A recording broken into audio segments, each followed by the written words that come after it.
Good morning, Marshall. Good morning, Baka. Good morning, Mia. Eh, she's eating something. What is that? Good morning, everyone. Good morning. Good morning, everyone. Magandang umaga, everyone. It's kind of cold today here in the mountains here in Negros Oriental. Si Kuya natutulog pa. Natakot, si Kuya. Nightmare si Kuya kagabi sa chariot. Sabi ni Kuya, I wanna go home! I wanna go home! No, I wanna go down! Natakot talaga si Yuri sa chariot, guys. Parang natruma ang bata sa chariot. Ayaw na niya sumakay. He said, I'm scared. I'm scared! I wanna go down! Stop it. Mama, stop it. Why me? Not me. He was actually scared. Oh, here is Kuya. Ayan. Yan na ang Kuya boy. Hi, Kuya boy. Say good, magandang umaga. Mama. No, not like that. Magandang umaga. Sige na. Kabalo ka na. You know. You say magandang umaga. Si Kuya, guys, may may fever. Meron siya fever kagabi and mainit-init pa siya. You wanna join the basketball today or just rest? Rest lang? You look tired, man.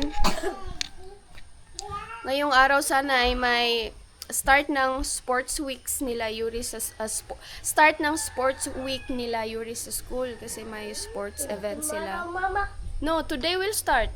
Now? Yeah, Tuesday.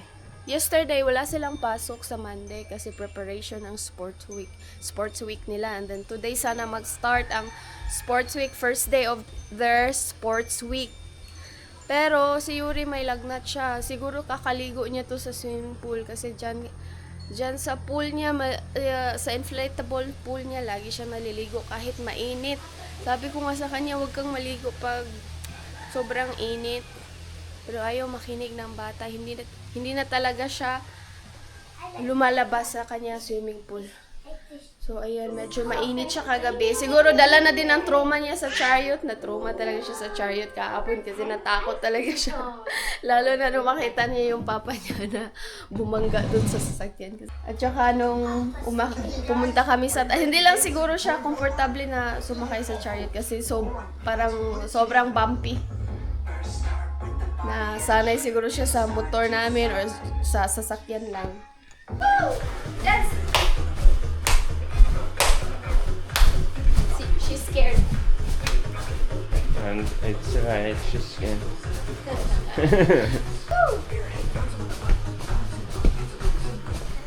Uh-oh. Bibili kami ng mga tanim doon sa Valencia, guys. At i-break in din namin ang chariot ni Papa.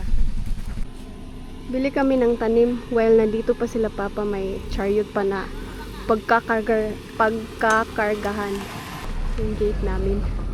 Tapos na nilang pinturahan.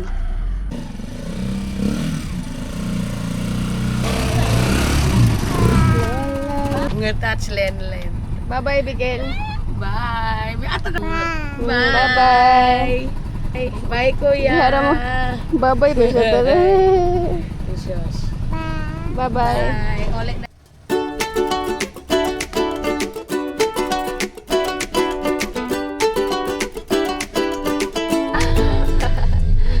kami sa sasakyan.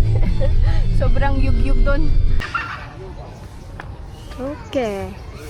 We're here at Valencia na.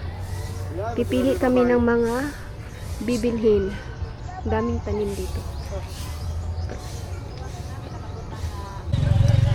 So, ang napili namin dito, dalawang pine tree. Ito ang napili ni Yuri. Ano tawag nito? Hindi ko alam. Unsay pangalan na nito?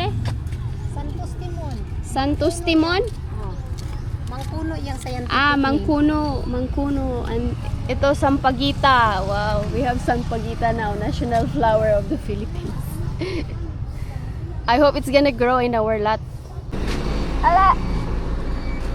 Wow, dito maraming bougainvillea. Oh. Wow, iba't ibang bougainvillea dito. Wow. Baka may mapili tayo dito. Let's check. There. This. This is the whole part and is 200. This is 200 like that. Mini na siya. 1, 2, pila ka buok? 9. 9 pieces. 1, 2, 3, 4, 5. We'll buy this one. And that one for fence. 2.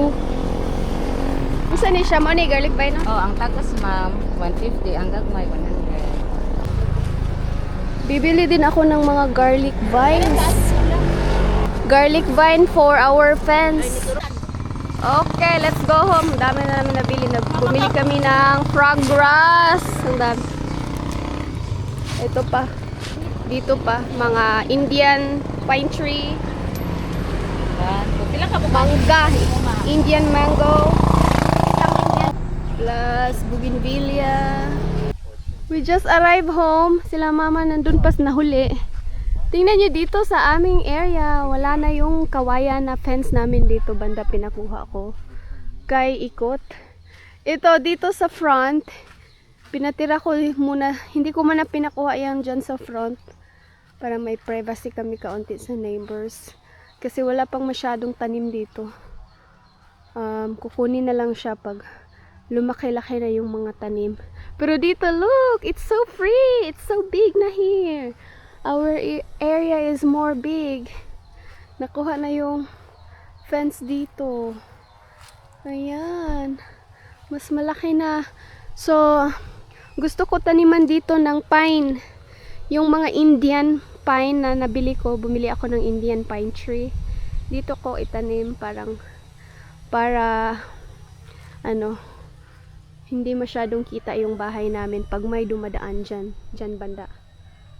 So, 'di ba? Para may division din yung kubo namin at saka yung bahay namin. Pero maganda siya na division kasi tanim siya na division. Live plant. O 'di ba? Ang ganda na dito. Pwede din ditong taniman na ng mga bulaklak. Pero yung pine tree siguro itanim ko dito sa may dito. Yeah, I think dito. Planuhin ko muna, guys. Kasi gusto ko ding magtanim dito ng mga bulaklak sa likod ng aming bahay. Para mas magandang tingnan. Ito may mga tanim na dito. Kunin ko yung iba kasi hindi na magandang tignan. May mga tumubo pa ditong papaya. Yung sa fence namin may papaya. Papalinisan pa natin dito mamaya. Para mas magandang tingnan. Itong mga bato pwede na itong gawing landscape, designan. 'Di ba? Itong mga malalaking bato dito. And then maglalagay kami dito ng duyan ng hamak. Dito din pinakuha na namin yung mga fence, bamboo fence. Tataniman namin dito ng Carabao grass at saka mga bulaklak na maganda. Malaki na ang tingnan ng area namin na ganito na siya. Yay! It looks so beautiful. Bigger na. We have bigger space here now. Nandito na sila. Dito na sila, Papa. These two are for our gate. Somewhere near. And So may delivered na yan. these are the plants we. Dito ba? No. Kailan doon? Help! Wow, Kuya is helping. Ay, sakay na yun, nabira! Kuya! Nay, nabira. Duga to. Oh, it's gone na. Oh! Wow, strong boy. I thought you are sick. I thought you have fever. This is frog grass. Our is Not- Carabao. Ours is Carabao. This is frog grass. Look. Mia also wants to help. Go, Mia. Go, Mia. Put that under the sun. That's my new bougainvillea baby. My new bougainvillea baby. So beautiful. Oh, Dagdagan namin tong ganito. Ganitong pine tree. Bumili kami ng dalawa. Ito, lumaki na talaga siya. Nung tinanim namin ito dito, sobrang liit pa. Ngayon ang laki na. oh, kat Marshall here ay grass. Wow, good boy sa kuya. Kuya is helping. Marshall likes the frog grass. Ha? Look at Mia. Mia, dili init diha. Ha? Not hot? Not hot, Mia. Not hot. Baby girl. Marshall, what are you planning to do? He likes this. He likes the frog grass. I think he's just gonna lie down on this frog grass later when it's covered there at near our veranda. You're gonna grow grass, kuya. Yeah. This is called frog grass. I hope it's gonna grow here. Alright, this is the next day, guys. Uuwi na ang parents ko sa Bohol ngayong araw and dadalhin na nga nila ang chariot. And ang biyahe nila ngayong araw ay from Sibula, Negros Oriental to Argao, Cebu, and then from Argao, Cebu to Tubigon, Bohol na kung saan sila nakatira. Yan, nagpaalam na sila kay Mia, sa amin din at sa mga kapitbahay namin. 3 months din sila dito sa amin. Kailangan na nila talagang umuwi din para makabalik na rin sila sa kanilang negosyo. Bumaba nga din ako kasama sila sa lungsod kasi mag-withdraw ako ng cash. Bigyan ko din sila ng para pang pamasahe at kaunting allowance.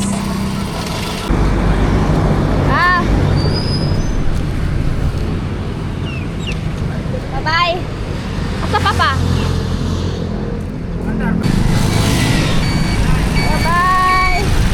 Amping wa, amping! Okay, they're going home na. Kami na lang ulit sa bukid.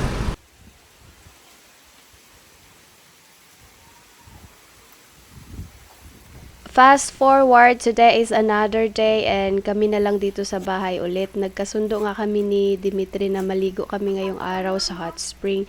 Dito lang malapit sa amin. And isasama namin ang mga bata. Ang hot spring ay nasa taas na bahagi ng aming area lang. 5 minutes drive from our house.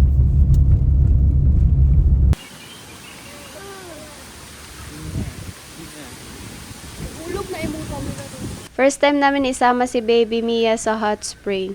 And dinala na rin namin ang kanyang carrier at si Papa niya ang magkakarga sa kanya dahil medyo mahirap ang pababa doon. Si Kuya naman ay malaki na at kaya na niyang maglakad ng siya lang.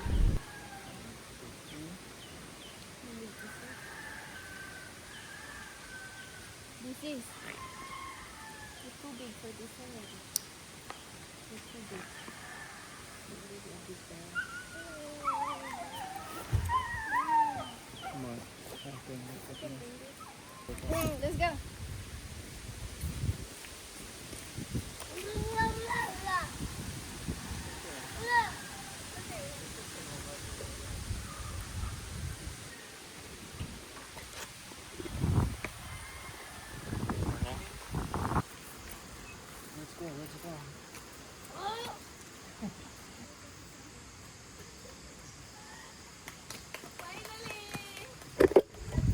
Si Kuya Yuri na talaga ngayon ang tagakuha ng camera. Finally, meron na kaming tigabalik sa camera namin. Pababa na kami sa hot spring. Galing sa pinarkingan namin kanina, mga 10 minutes pa ang lalakarin namin bago makarating doon.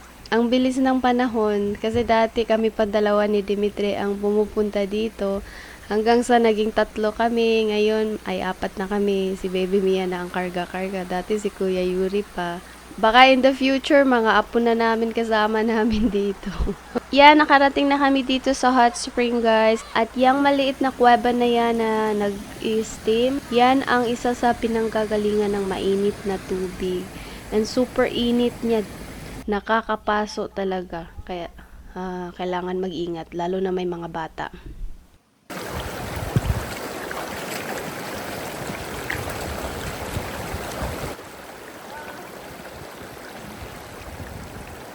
Dito kami nauna maligo sa spot na to kasi hindi masyadong mainit ang tubig dito. Medyo warm lang. Yan, si Baby Mia, napakasaya niya at talagang nag-enjoy siya sa tubig. Buti na lang talaga dinala namin siya.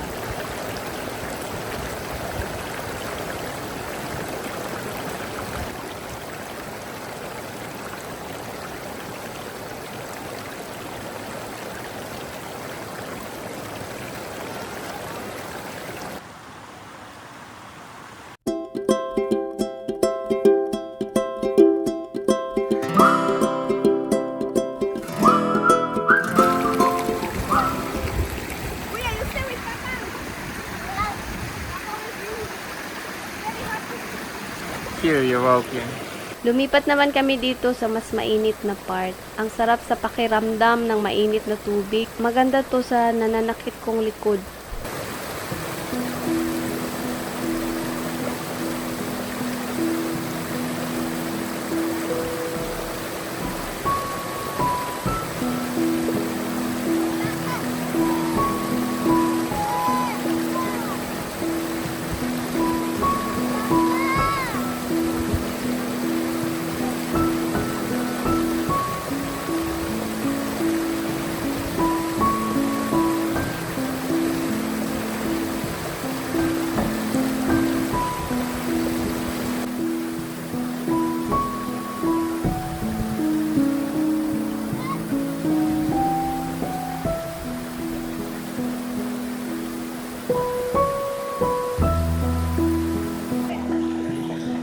Then after 30 minutes dun sa mainit na part, dito naman kami lumipat sa malamig, sa may taas na bahagi. Ang tubig na to is galing siya sa waterfalls dyan sa taas. May hot spring at waterfalls dito. So, para hindi masyado mainit ang tubig, para carry lang kaliguan ang tubig na galing sa hot spring ay hinahalo talaga siya sa tubig na galing din sa waterfalls. Si Yuri nga, mas gusto niya dito sa malamig na part, malapit. Kasi nakakapaglaro din siya dito. Safe.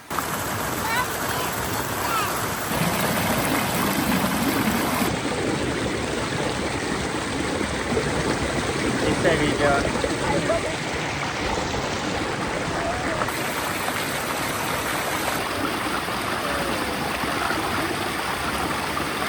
And meron din po pala dito na tubig na pwedeng inumin. Fresh na fresh. Natural spring water.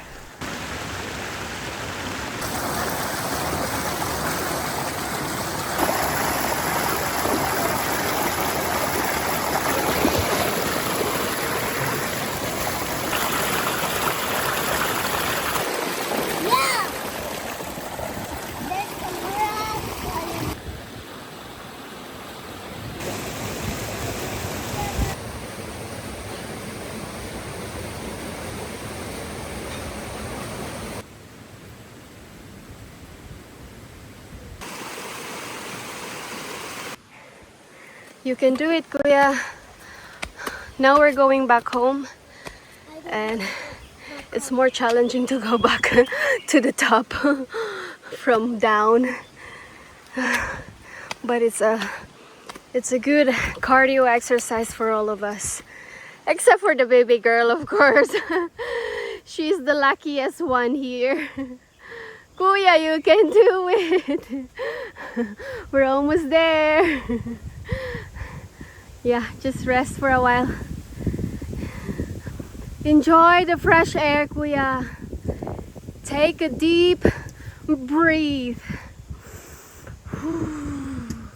Wow, that's a good exercise. Cardio on leg. Oh, my goodness. We did it! Kuya, great job. You walk all through the way here. Great job, baby sis. I'm sure you're pretty tired. You're the most tired here. Alright, we're back home. Thank you so much po sa inyong lahat sa panunood sa vlog na ito. Magkita po tayo sa susunod na vlog. Sana po ay nag-enjoy kayo. And please don't forget to subscribe to our channel sa mga hindi pa po nakapag-subscribe. Mag-ingat po kayong lahat!